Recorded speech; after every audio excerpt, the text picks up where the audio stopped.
ହସ କଥା ହେଲେ ବି ସତ କଥା, ଦି ଜଣ ମଦୁଆ ମଦ ପିଇ ପିଇ ବାଟରେ ଆସୁଛନ୍ତି। ଜଣେ ମଦୁଆ ଆଉ ଜଣେ ମଦୁଆକୁ ପଚାରୁଛି ଯେ ମଦୁଆ କେତେ ପ୍ରକାରର ଅଛନ୍ତି? ତାପରେ ମଦୁଆଟି ଉତ୍ତର ଦେଉଛି ଯେ ମଦୁଆ 3 ପ୍ରକାରର ଅଛନ୍ତି। ନା କିଏ କ'ଣ କ'ଣ ତାଙ୍କ ନାଁ ସବୁ?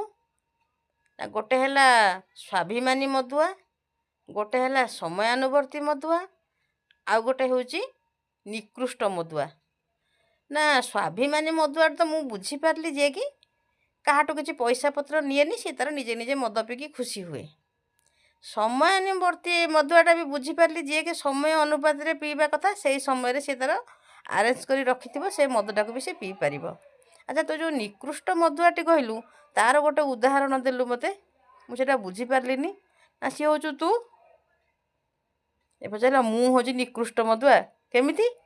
ନା ନିକୃଷ୍ଟ ମଦୁଆ ମାନେ ହେଲେ ଯେଉଁମାନେ ମାଗିକିରି ପିଅନ୍ତି, ତାଙ୍କର ନିଜର କାପାସିଟି ନଥାଏ ନିଜେ ମଦ କିଣିକି ପିଇପାରିବେ। ମାନେ ଏ କଥାରେ ସେ ଭାଇ ହସିବ କି ତାକୁ ବାଡ଼େଇବ, ସେ ନିଜେ ବି କିଛି ବୁଝିପାରୁନି। କି କଥା ଏଗୁଡ଼ାକ।